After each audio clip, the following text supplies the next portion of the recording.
A tranquilidade de Yahshua Mashiach a todos os irmãos e irmãs, e onde esse vídeo chegar. Primeiramente, peço a todos que antes de prosseguir com esse estudo, orem em espírito ao Eterno Yahweh, para que o Pai dê o entendimento espiritual e que esteja com a sua Bíblia em mãos para que possa acompanhar. Amados, renove o seu entendimento.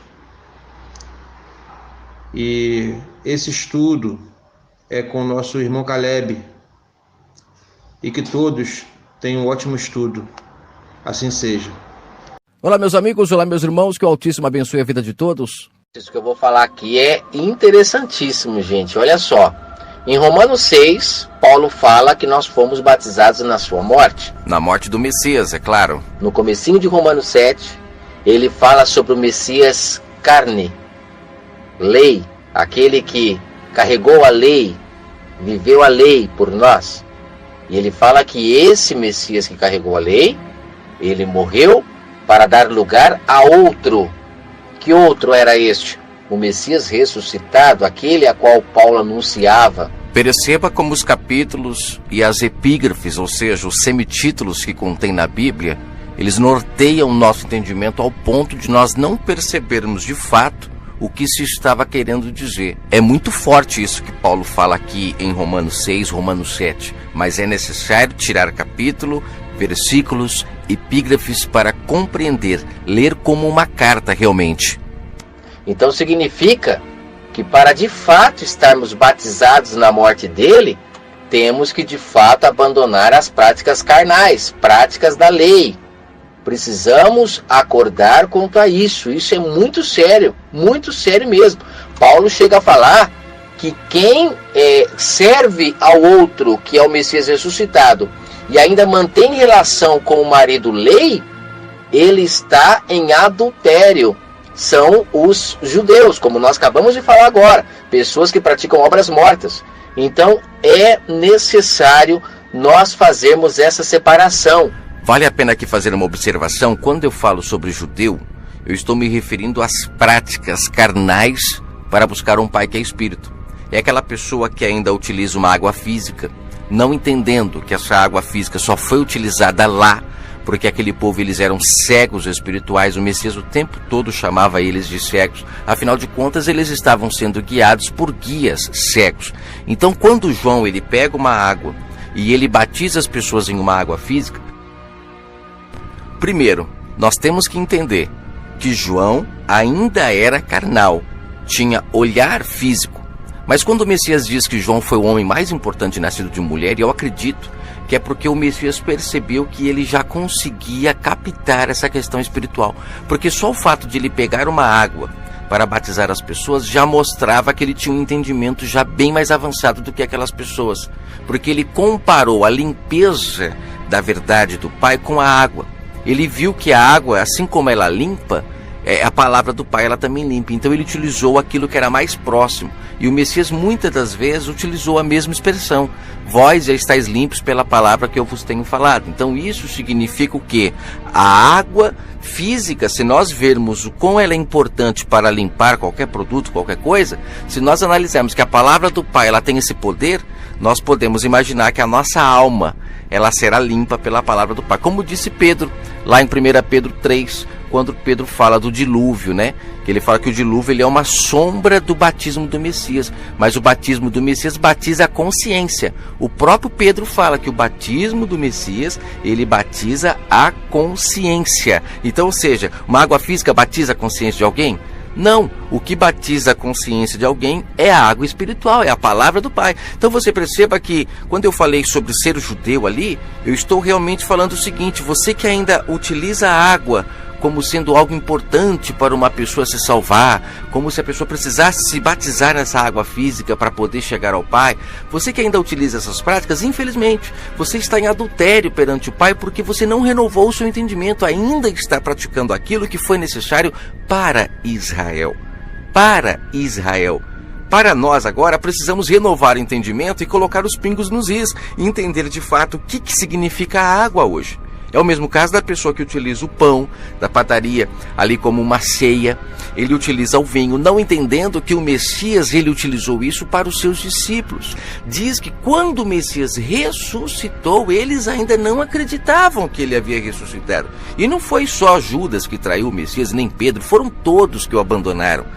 O sistema muitas das vezes bate forte em Judas, em Pedro, para nós não entendermos que todos o abandonaram. Todos ainda eram carnais, não compreendiam das coisas espirituais. Então precisamos nascer do Espírito, compreender melhor essas coisas para fazer essa separação, que na Bíblia não é muito bem feita, essa separação entre a velha aliança e a nova. A velha aliança onde tudo era físico, tudo era visível. A pedra que apedrejava as pessoas, ela era visível.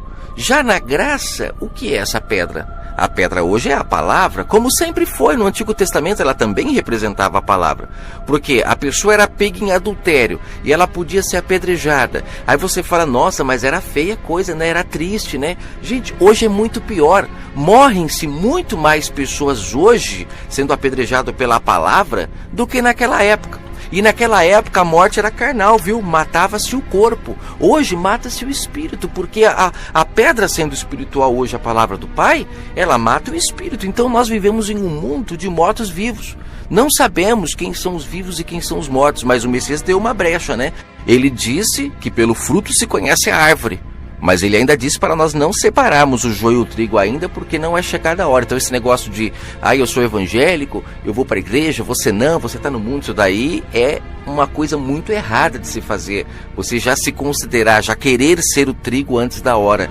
Quando ele usa essa expressão joio e trigo, ele simplesmente está querendo dizer o seguinte: não julgue para não ser julgado, não queira ser o que você não sabe se é antes da hora. Você está entendendo? Então não julgue, seja você mesmo. Quem vai dizer se você é joio ou se você é trigo é o Pai Celestial. Ele simplesmente te ensinou a ser trigo. Lá em Hebreus 5, Paulo fala que a chuva caindo sobre a plantação, se a plantação der fruto, é para isso que ela foi criada. Mas se não der fruto, ela não serve para mais nada a não ser lançada no fogo. Olha que expressão física que Paulo usou para nos mostrar o espiritual. Quem é a plantação? Somos nós. A chuva é quem? A chuva é a palavra do Pai, caindo sobre nós. Se nos transformar em novos homens, novas mulheres e dermos frutos, amarmos uns aos outros, foi para isso que a palavra foi criada, para nos conduzir ao caminho certo, para nos guiar ao caminho certo, ou seja, sermos trigo, para que naquele dia não sejamos queimados. Repare como é a mesa coisa, ele fala que a árvore que não der fruto vai ser lançada no fogo. O Messias também fala isso lá em João 15, né, quando ele fala da videira, né, eu sou a videira, meu pai é agricultor. Então se você começar a entender essas expressões físicas que eles utilizavam, você vai espiritualizar e você vai compreender de fato como funciona o mundo todo, como que as coisas funcionam. Você está entendendo? Só que eles usavam expressões físicas o tempo todo, porque como Paulo disse, eles ainda bebiam leitinho. E isso os que nasciam do Espírito, né, começavam a ter um novo entendimento, mas não evoluíam. Paulo mesmo deixou claro, não evoluíam, ficava só no leitinho. Só que e aqueles que não nasciam? Aqueles não compreenderiam nunca mesmo, porque o vinho novo, ele não tem como ser colocado em odre velho. Então se a pessoa não renovar o entendimento, ela não vai compreender a mensagem espiritual do que o Messias falava, do que Paulo falava. Você está entendendo? Você pode até pegar a passagem do Antigo Testamento lá onde o Messias está falando com o povo de Israel.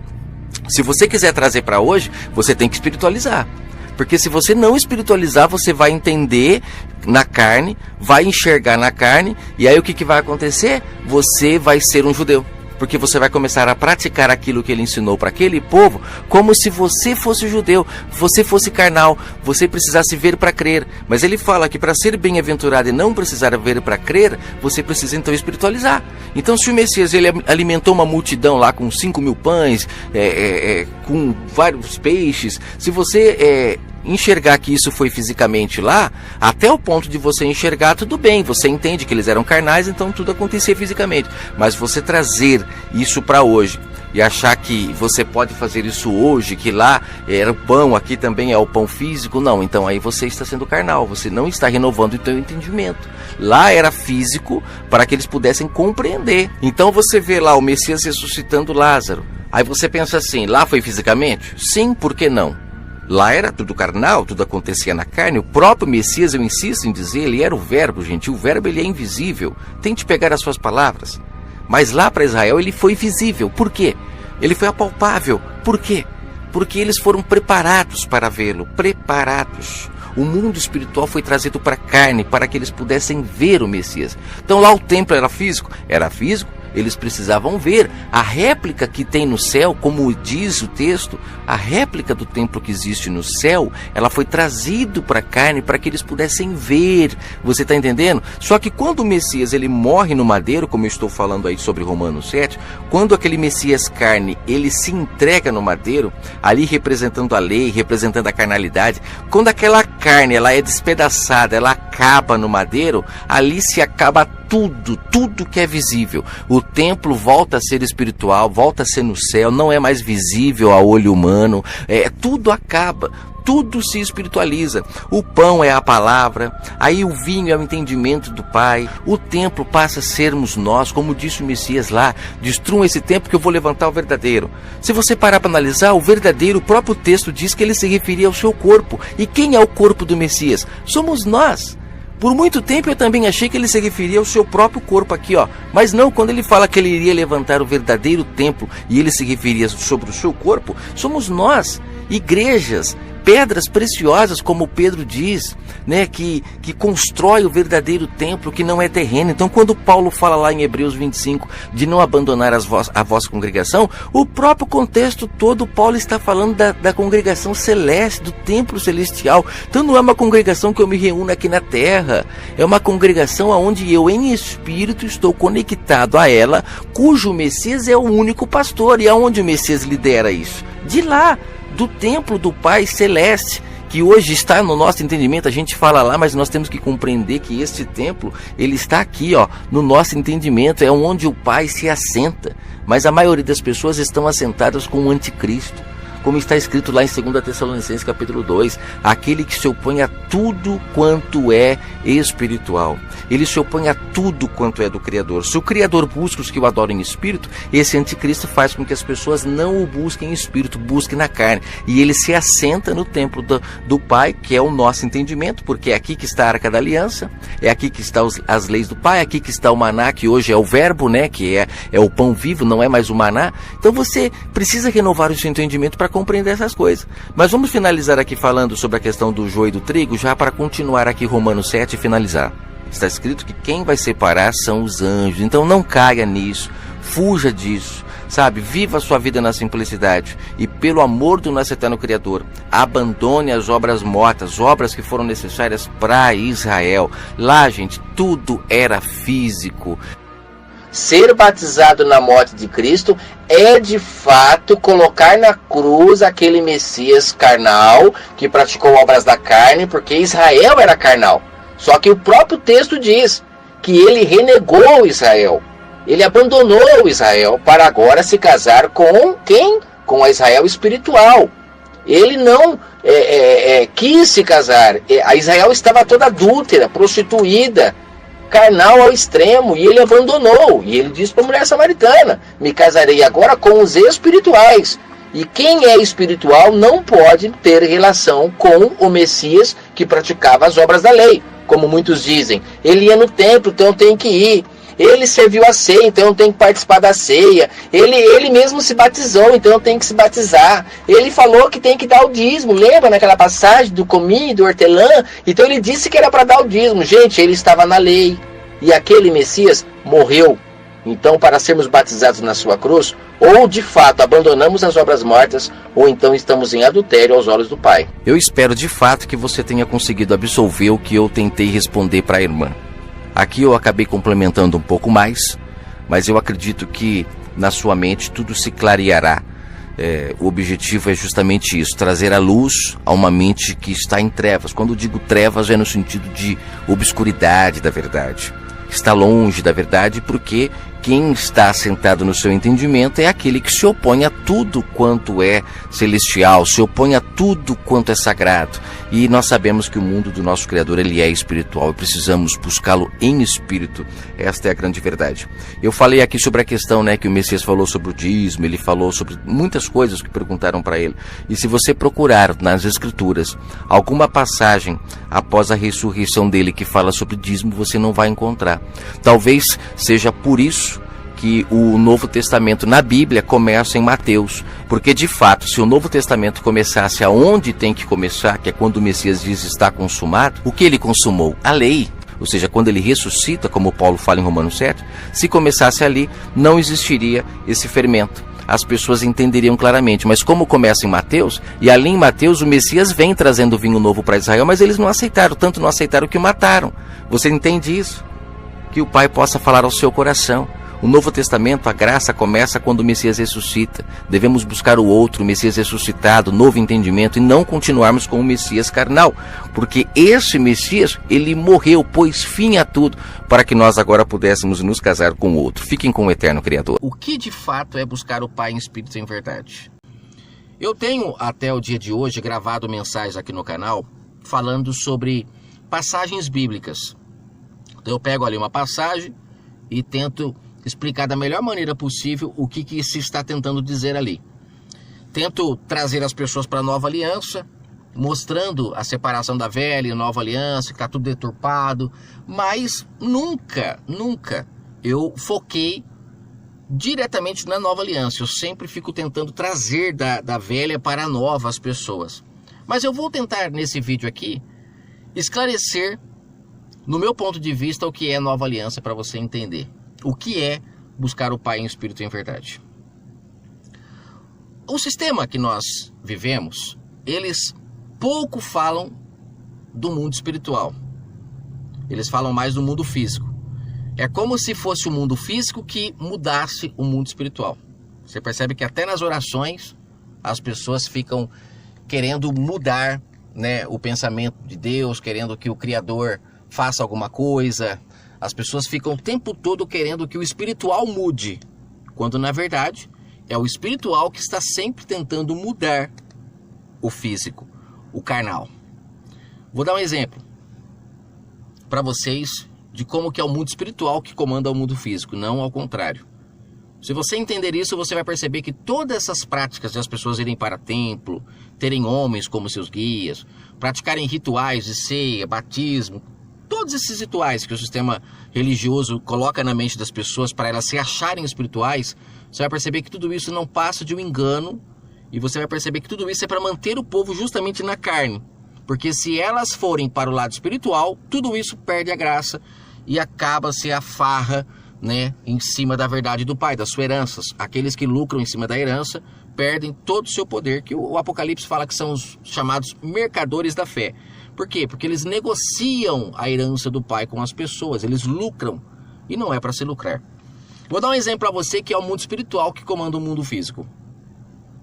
Quando você encontra uma pessoa que ela está alegre, o que está alegre?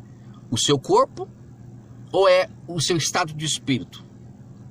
Se é o estado de espírito, então é o espírito que está alegre e, consequentemente, aquela pessoa ela vai dar frutos de uma alegria. Ela vai sorrir, ela vai dar risada, o seu corpo estará leve. Por quê? Porque o espírito está alegre, então isso reflete. É aí que o Messias fala que é pelo fruto que você conhece a árvore. As atitudes das pessoas já é uma consequência de como o espírito dela está. Você enxergando como ela age, como ela fala, como ela pensa, você percebe como o espírito dela está. Por isso que o Messias, ao conversar com as pessoas, ele conseguia detectar facilmente o problema da pessoa, porque ele enxergava o espírito e não a carne. A carne é uma reprodução do espírito. O espírito, a maneira de ele se manifestar é através da carne. Quando você encontra uma pessoa, por exemplo, que está irada, você percebe que o seu rosto fica diferente, fica fechado, a sua voz fica, uma voz com mais volume, a pessoa fala mais alto, ela fica meio que fora de si. Você percebe que, inclusive, essa expressão fora de si é porque o espírito que está irado, naquele momento, está de espírito, a pessoa, então, perde o controle do próprio corpo dela, de tanto que o seu espírito está. E você percebe que, muitas das vezes, a gente que está no controle da situação, a gente não consegue dominar o nosso corpo. Quantas pessoas que às vezes, no momento da ira, elas chegam a matar pessoas que elas dizem que amam, e depois que passa aquele momento, ela se arrepende amargamente, porque a pessoa estava fora de si, fora de controle. Então significa que o espírito estava dominando a sua carne de uma maneira tão grande que ela não conseguia dominar. Entendendo isso, fica claríssimo a questão lá dos frutos no Éden, que o sistema tanto luta para colocar na nossa mente que eram árvores normais, que eram frutos normais, inclusive chegam a dizer até que era uma maçã, para as pessoas não entenderem que é espiritualmente que você tem que entender. Dentro do nosso cérebro é como se existisse o Pai tentando, de uma forma bem simples, metafórica, né? Eu não sei se é assim que fala, mas ele trouxe por metáfora o que acontece dentro de nós para a gente poder entender. Nós temos dentro de nós diversas árvores que nós podemos nos alimentar. Aí Paulo fala em Gálatas, tem a árvore, né, da inveja, tem a árvore da ambição, tem a árvore da ira, mas também tem a árvore da paz, tem a árvore do amor, tem a árvore da benignidade. O problema é, quando a gente se alimenta daquele fruto, que significa que nós damos poder àquele fruto, né, aquele sentimento, quando a gente se alimenta, ele fica forte. Então, quanto mais você alimenta o ódio, mais você vai ter ódio, mais ele vai estar nutrido. E aí, o que você vai externar vai ser sempre ódio. E por aí vai. O cérebro, quando dispara seus pensamentos, é como uma paisagem de uma nuvem carregada. E a fenda sináptica é o céu entre a tempestade e a terra, o site receptor. E você vê essa nuvem escura e agourenta tomando o céu. E vê os impulsos se movendo pelas veias da luz elétrica. E aí vê quando atinge o chão. O cérebro parece uma tempestade quando está apresentando um pensamento coerente. O cérebro parece uma tempestade quando está apresentando um pensamento coerente. O cérebro parece uma tempestade quando está apresentando um pensamento coerente.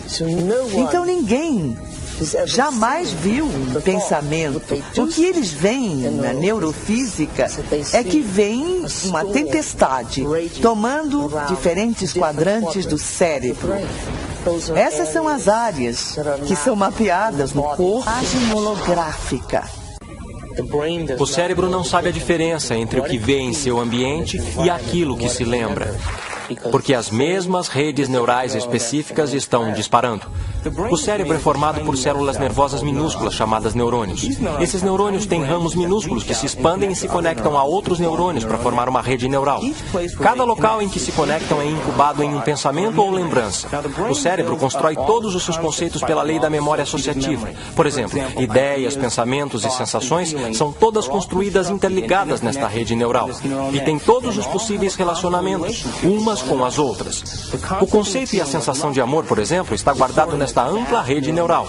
Mas construímos o conceito de amor por muitas outras ideias diferentes. Algumas pessoas têm o amor. Quando pensam no amor, têm uma sensação de dor, pesar, raiva e até ira. A ira pode estar ligada à dor, que pode estar ligada a uma determinada pessoa, que então é ligada de volta ao amor. Sabemos fisiologicamente que células nervosas que disparam juntas se conectam. Se praticar algo diversas vezes, essas células nervosas têm um relacionamento de longo prazo. Se ficar nervoso diariamente, se ficar frustrado diariamente, se sofrer diariamente, Se der razão à vitimização em sua vida, está religando e reintegrando aquela rede neural diariamente. E aquela rede neural agora tem um relacionamento de longo prazo com todas aquelas outras células nervosas, chamado de identidade. Também sabemos que as células nervosas que não disparam juntas não estão mais ligadas. Elas perdem seu relacionamento de longo prazo. Porque a cada vez que interrompemos o processo de pensamento, isso produz uma resposta química no corpo. A cada vez que interrompemos, aquelas células nervosas que estão conectadas entre si começam a quebrar o relacionamento de longo prazo. Mas o que eu acho interessante é que quando a gente entende essa questão, o que a gente começa a perceber? Que nós temos que começar a buscar o Pai de fato, por isso que Paulo fala de elevar o entendimento. Buscar o Pai em espírito é compreender. Hoje nós temos na mão, fácil, até os nomes de cada sentimento desse.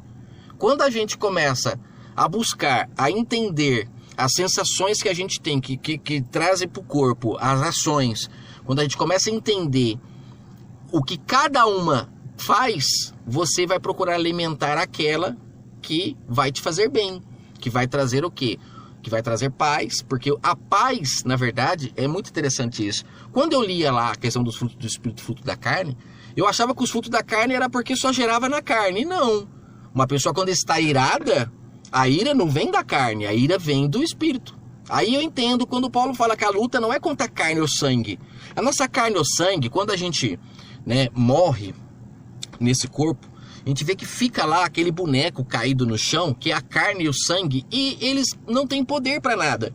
Então, o que faz a gente estar de pé, o que faz a gente raciocinar e o que faz a gente ter o controle da situação é o espiritual. E o Pai coloca em nossas mãos escolhermos quais os frutos que a gente quer se alimentar. Quanto mais a gente se alimenta desses frutos, e é engraçado que essa alimentação, até muita gente fala que a Bíblia é um alimento espiritual. Não, não é a Bíblia. Isso é fermento, é manipulação para manter o povo na carne.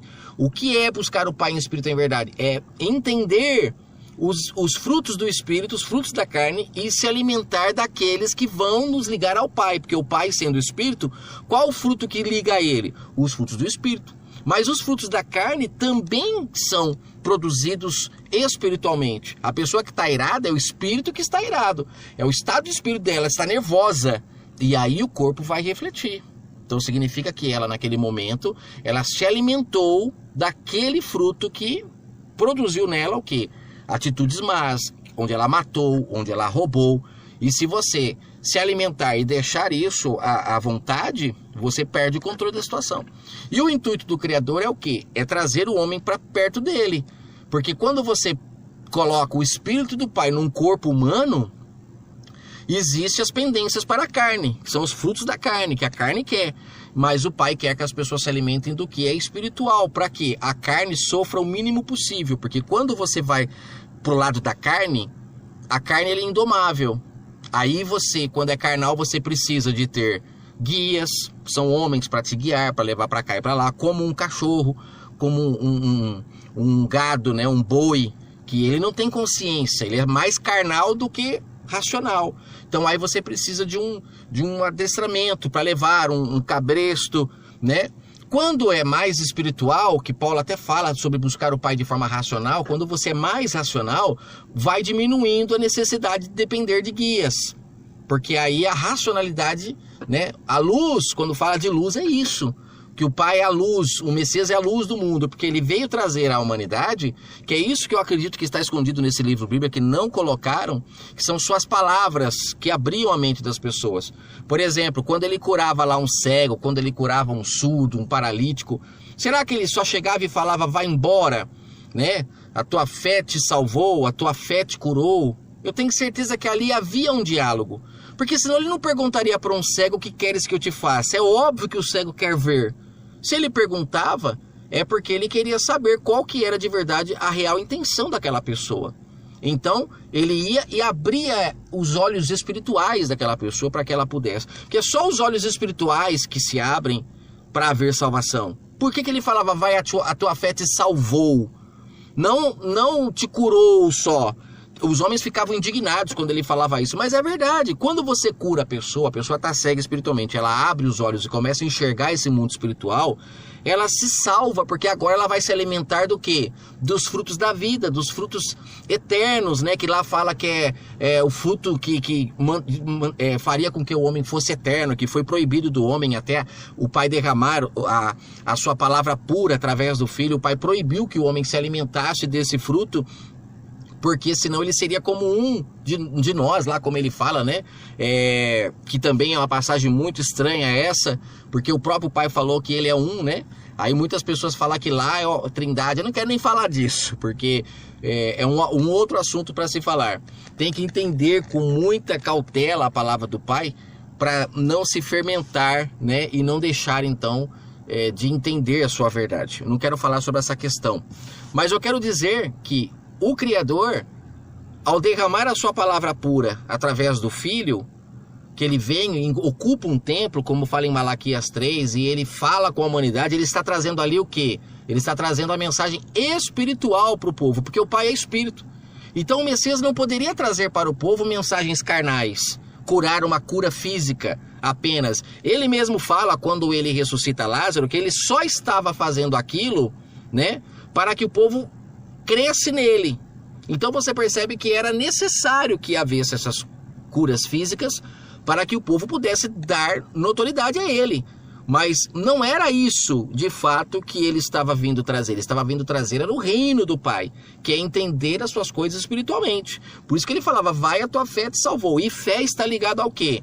De acordo com os mercadores da fé, pensamento positivo. Mas de acordo com as Escrituras, fé é compreensão, fé é você estar ligado ao Pai. Por isso que já comentei várias vezes aqui que Abraão, que Moisés, que esses homens foram homens de fé. Por quê? Porque não se desconectaram do Pai. O engano, a carnalidade não adentrou. Eles conseguiram se manter ainda espiritualmente. Então, quando vinha uma pessoa que estava cega e ele falava que a tua fé te salvou, é porque aquela pessoa ainda tinha nela uma ligação espiritual com o Pai, que através de sua palavra, o Messias, é que o sistema quer que a gente crê no sacrifício, e aí a gente não dá tanto mérito para a palavra dele, mas eram as palavras dele, que como lá em Elias, na viúva de Serepta, ele pegou o azeite e a farinha, que é a fé, que estava confusa, pouca, mas ele pegou aquilo e fez um bolo. Ele fez o quê? Ele conseguiu abrir o entendimento da pessoa. E quando ela abre o entendimento, nesse momento, ela sai da mão dos homens, ela se salva, porque agora vai se alimentar do fruto da vida, das árvores da vida e não mais das árvores da morte. E com isso, ela deixa de ser carnal. Quando ela vai deixando de ser carnal, as algemas vão caindo, tudo vai se desmoronando que prende a carne. Aí o domínio dos homens está sobre a carne. Se as pessoas começarem a buscar o Pai em espírito, eles não vão mais conseguir dominar as pessoas, porque elas não serão mais carnais. Na verdade, eu ia falar até sobre louvar ao Pai nesse vídeo, porque o louvor está literalmente ligado à busca espiritual, não a cantar, porque o falar aqui, o cantar físico aqui, ó, tá saindo aqui, já é físico, já é carnal. Por isso que também é outra questão que muitas pessoas não entendem sobre a questão de falar do Pai, o nome do Filho da forma correta. Eles querem falar com a boca, com esse som que é físico. Esse som físico aqui só existe para a gente ouvir fisicamente. Mas espiritualmente, quando eu penso, é espiritual. Quando eu falo, já é carnal, a maneira de comunicação. As pessoas tentam reproduzir fisicamente o que o Pai é em espírito. A mesma coisa as pessoas que estão no templo ficam cantando, achando que isso é louvar ao Pai. Quando, na verdade, louvar ao Pai, né? Eu vou trazer uma segunda mensagem falando sobre louvor, mas só para você entender. Na música, para que a música seja gostosa de ouvir, ela tem que estar o quê? Harmoniosa. Tem que haver harmonia entre as notas musicais. E louvar ao Pai, cantar a Ele, também é a mesma coisa, só que não fisicamente. Cantar ao Pai, louvar a Ele, não é cantar fisicamente, mas são os nossos frutos do Espírito equilibrado de uma maneira que soe como harmonioso para o Pai. Porque todos os frutos que ele colocou para a gente se alimentar são como notas musicais, que quando você age da forma correta, soa como uma harmonia, como algo gostoso de se ouvir. Aí o Pai se agrada das nossas atitudes, nunca é cantar. Quantas pessoas que estão ali cantando na igreja e estão em adultério, estão devendo para o próximo, e são mentirosos, são ambiciosos. Isso não é louvar, acho que estão cantando e estão louvando. Não, é os nossos frutos do Espírito como estão. Estão harmoniosos? Está tudo controlado? O Pai recebe como um perfeito louvor. Agora, se nós estivermos comendo dos frutos da carne, se nós estivermos se alimentando horas do fruto da carne, horas do fruto do Espírito, isso significa ser morno. Se nós estivermos entregando para o Pai uma música que não é harmoniosa, é aquilo que não traz paz, então é o tipo de música que o Pai não quer ouvir, é um tipo de louvor que ele rejeita. Deu para entender?